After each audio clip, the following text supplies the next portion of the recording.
Welcome to simply Shenba. இன்றைக்கி வந்து நம்ம முருங்கைக்காயில் வடை எப்படி செய்யலாங்கிறதாங்க பார்க்க போகிறோம்.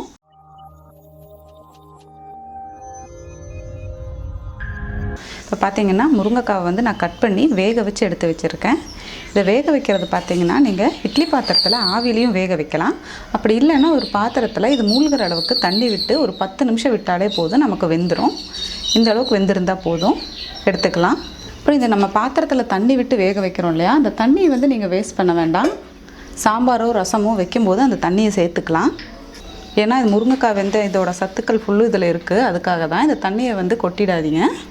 இப்போ இந்த முருங்கைக்காவை வந்து நம்ம இப்படி பிச்சுட்டு உள்ளே இருக்கிற விதையெல்லாம் நம்ம எடுத்துடலாம்.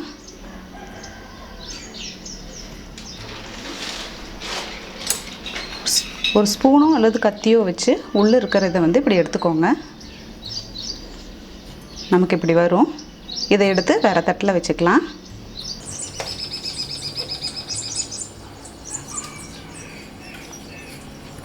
ரொம்ப வேக வச்சிங்கன்னா நமக்கு கசகசன்னு ஆகிடும். அது நம்ம 10 நிமிஷம் வேக வச்சா நமக்கு கரெக்டாக இருக்கும். இந்த அளவுக்கு எடுக்கிறதுக்கும் நமக்கு ஈஸியாக வரும்.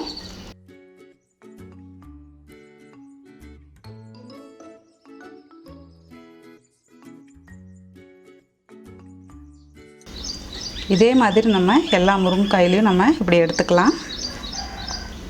குழந்தைகள்லாம் முருங்கைக்காய் சாப்பிட்லன்னா இந்த மாதிரி உள்ளே இருக்கிறத எடுத்துகிட்டு நீங்கள் வடையாக போட்டு கொடுக்கலாம். நல்லா டேஸ்ட்டாக இருக்கும். இப்போ வந்து நம்ம சுத்தம் பண்ணி எல்லாமே எடுத்தாச்சுங்க. இந்த விதை தனியாக அது தனியாக இருக்குது. மிக்ஸி ஜாரில் வந்து ஊற வச்சு வச்சுருக்கிற வரமிளகா 3. நீங்கள் அவசரமாக செய்யணுன்னா கொஞ்சம் ஒரு வார்ம் வாட்டரில் போட்டிங்கன்னா சீக்கிரமாக ஊறிடும்.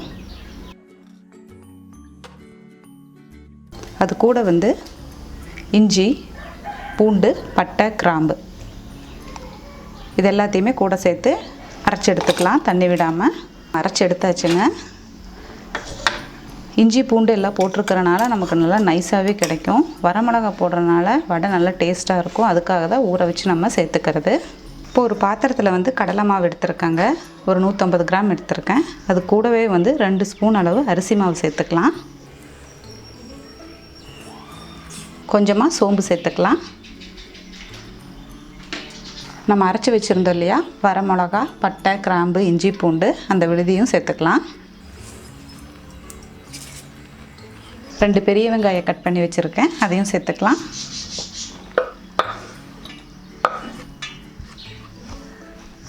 தேவையான அளவு உப்பு,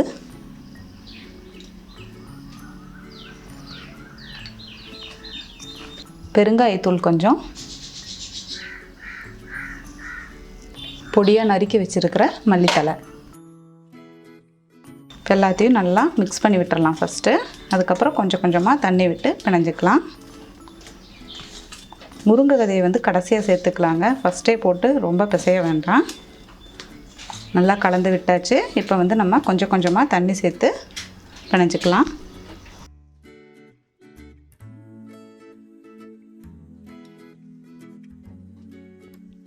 இப்போ நம்ம நல்லா பிணைஞ்சாச்சுங்க. இப்போ வந்து இது கூட வந்து நம்ம முருங்கை விதை இது எல்லாத்தையும் சேர்த்துக்கலாம்.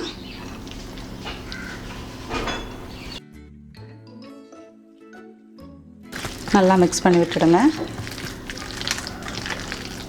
ஃபஸ்ட்டே சேர்த்து பிணைஞ்சோன்னா அந்த முருங்கை விதையெல்லாம் உடஞ்சி ரொம்ப கசகசன்னு ஆகிடும்.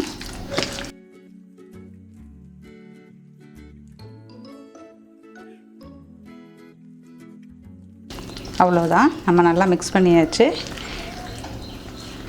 இனி வந்து எண்ணெய் காஞ்ச உடனே வடை போட்டு எடுத்துக்கலாம்.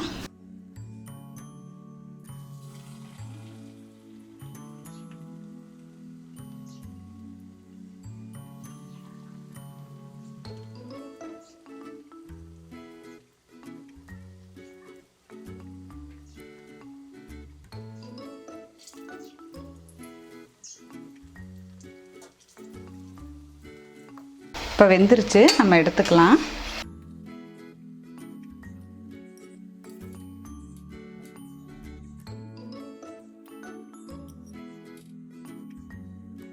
அவ்வளோதாங்க, முருங்கைக்காய் வடை வந்து ரெடி ஆகிடுச்சு.